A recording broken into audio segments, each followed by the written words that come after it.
Now, the Nigerian workplace is experiencing a significant transformation driven by a growing population and rapidly developing economy.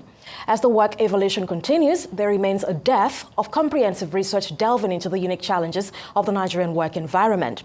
In response to this gap, Intelpoint has released a groundbreaking report which offers a deep dive into the evolving dynamics of work in Nigeria, shedding light on key trends and challenges within human resources and workplace culture. Yinka Awosanya, who is head of research at Intelpoint, joins me now to discuss this further. Yinka, good morning to you and most welcome to the show. Firstly, I have to say a very robust and detailed report from Intelpoint. Well done to you and your team over there. I want us to begin this conversation with education as a bedrock.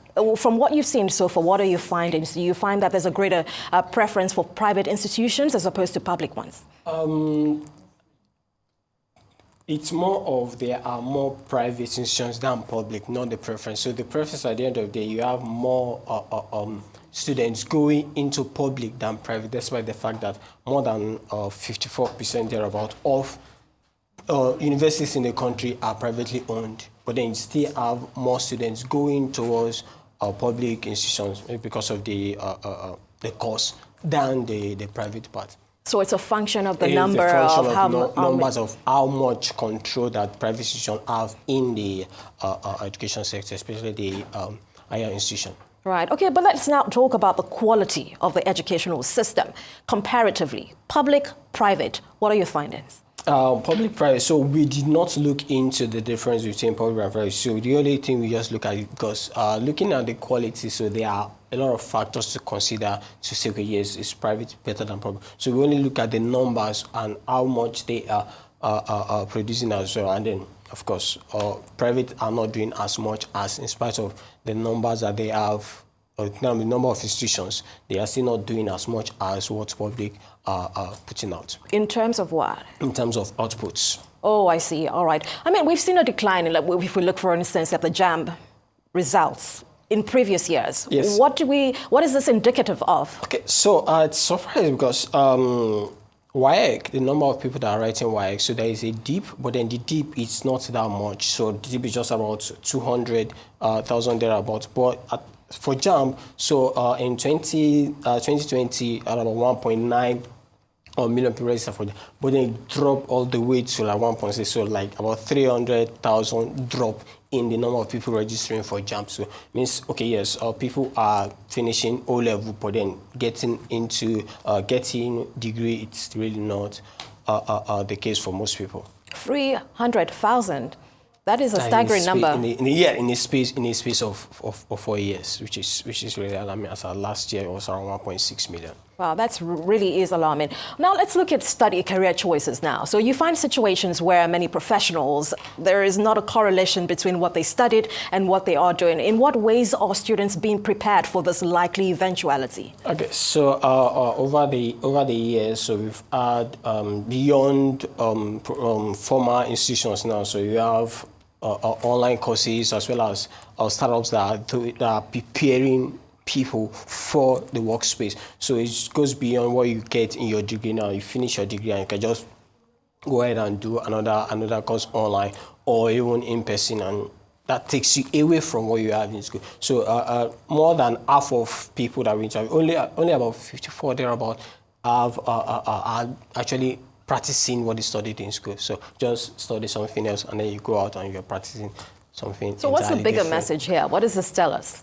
So about career progression and career paths and when you're looking at the decision as to what to study as a student? As much as there's the discrepancy between what people study and what they eventually do, so there's still the fact that having a degree or going beyond O-level, it's key in terms of earning capability and all that. So despite say, okay, yes, what you study is different from what you eventually are doing. So if you have O-level, the earning capability that you require, that you demand is not as high as what someone with a degree would. Yeah, education still play a role, but then at the end of the sequence of years, you go to school, there's a change in what you now find interesting. Just like, okay, yes, let me just have my degree. in the background while I do something else. So the degree is pretty much a cushion for yeah, it's for also anything let me just comes have up it in the back. future. Okay, now to another, big debate. Is a foreign degree just fancy, or is it, in real fact, quite advantageous? Okay, so according to the report, so those that are the respondents we interviewed, so about less than 10% of them had foreign degrees. So that's on one side. Now, on the side of the HR professionals that are recruiting these people, so it's a case of they don't really play emphasis on foreign degree. If you have foreign degree, that's fine, but then there is no emphasis on that when hiring you, which is another different ballgame compared to what people that actually got foreign degrees believe. So some believe that their foreign degree play a role in them getting the job they got, while those that studied in the country, about more than 60% believe that those with foreign degree have a higher chance of getting a job than them. So it's just like... So there's a perception issue here. Exactly, there's a disparity. So say, yeah, those that studied outside believe that what they studied plays a role. And the HR are saying, no, it doesn't really play that much role. What plays a role, though? So a lot of things. So you have the soft skill, past experience. So in past experience, you have the how long people stay in a workplace. So you have people that stay longer are likely in previous workplaces are likely to get recruited than people that just say, yeah, doing a couple of months or 1 or 2 years before jumping into another company. Right, so other factors are so much more important. Exactly, so there are overall. other factors that play a role. What about online degrees? And from there we will move into the workplace. How is that being received in this world? Because of course we're, we're there's certain parts of the world now where that is really just the fashion. Times are changing, workplaces are evolving. What's the situation regarding that in Nigeria? It's really evolving and people are beginning to catch up. So the company that we work with for this report, Old School Africa, so what they do is they train people in various skills and it's completely online. And we have other guys that are doing the same thing. So both local as well as international. So just guess of yes, there's a gap, especially in the tech space. Tech skills. So companies have been doing it over the years, and more companies are also joining. Definitely, online degree, online education platforms, MOK, are going to be a key part of the education moving forward. All right, let's move into the workplace now. Undoubtedly, there's been a transformation, and if we could even say a dynamism in the trends that we've seen over the last few years. What are some of these key trends that apply to the Nigerian workplace today? Okay, so one key one is the shift to remote and hybrid. So pre-COVID, it's mostly you are either coming to work every day, but then COVID happened, kind of like changed the dynamic of things. People went completely remote. Even media houses, TV stations were also doing remote for most cases. You have people recording from their bedroom sitting room. But then that has changed, so now we have more people doing remote.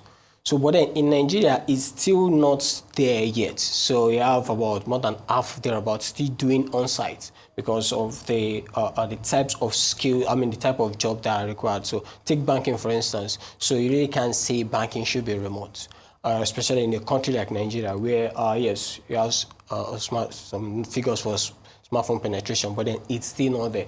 People want to resolve something with their bank. They still want to go to the bank, go to the physical branch of their branch and stuff like that. So they are still, yes, people are moving to that, but then it's still not, we're still not there yet. And considering the challenges of, say, you're looking at transportation, the increasing cost of transportation. So companies are like, okay, yes, everyone needs to come to the office every day.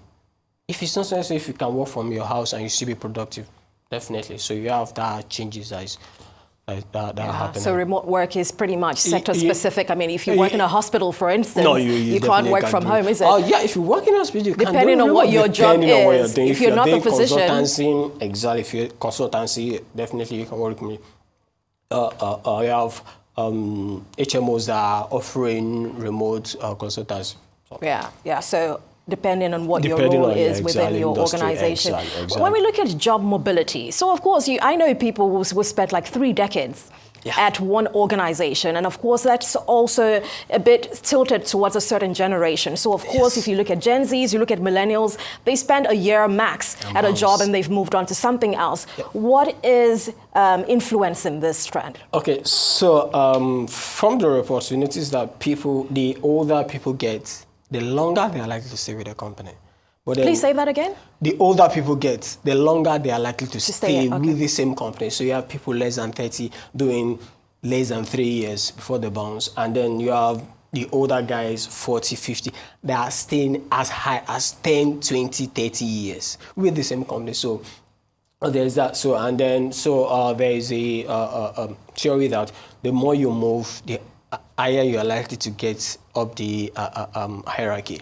So if you're doing one thing, you do 2 years here, it jumps in the other. So is that smart and accurate, or is that a function of what industry you're in, for instance? Yeah, it's mostly a function of industry you're in, for instance. But then, if it's smart or accurate, so it's so according to the report and the HR professionals that we spoke with for the report, so there are cases where so we asked them what they play emphasis on in terms of hiring.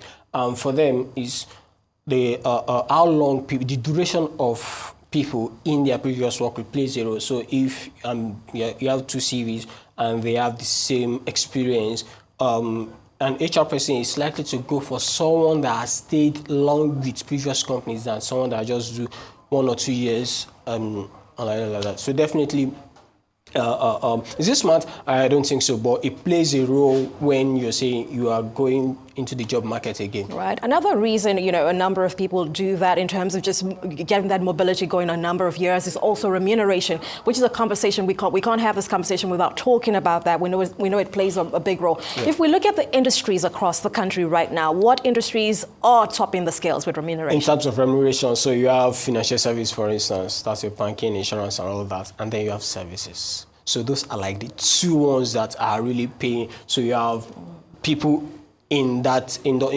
industries earning higher than every other industry. So you have financial services as well as services. Okay, so those are the top. Those are like the top ones that are really, you go there, you definitely command a higher remuneration compared to most other industries. Right. Another area that the report touched on is disparity in remuneration. Let's talk about the ethics around this. And I'm using the word ethics for a reason. Are there certain unknowns, unsaids, that we should know about that? Beyond the remuneration, like yes, you're getting a certain amount at the end of the month. So there are other cash remuneration. So you have health insurance, for instance, gym subscription. So there are companies that are doing this, and there are companies that are doing as high as 7 other benefits beyond salary. So yeah, so there are a lot of other stuffs that are going into that. And then in terms of the remuneration, so you have, and that is not new. So over the years, so we've done a report 2 years ago, and it's kind of like echoed the same thing about the fact that not enough people are earning a lot in the country. Yes, and that's reflected in this Nigerian Workplace report, which states here, and I quote, that more than half of the working population earns less than 200,000 naira monthly. Yes. How accurate is this? We interviewed about 2007 people for this. That was your poll size. Exactly, and from there, that's how we discovered that. Like, if you are doing upward of 700K, definitely you are in the top 10% of the country in terms of earning power. In what sectors are these? Across all the sectors that we interviewed. Surely that's not a healthy thing. No, in relation to the economy, it's just I would the reality. Say. It's just the reality. So a couple of reports have also been released in the last 2-3 years that echoed the same thing that yes, not enough Nigerians are earning a lot. All right, Yinka, I would love to have this conversation a lot more, but we've unfortunately, time is against us. But thank you so much for joining us on the Global Business Report and sharing this insights. We'll see you again very soon. All right, thank you very much.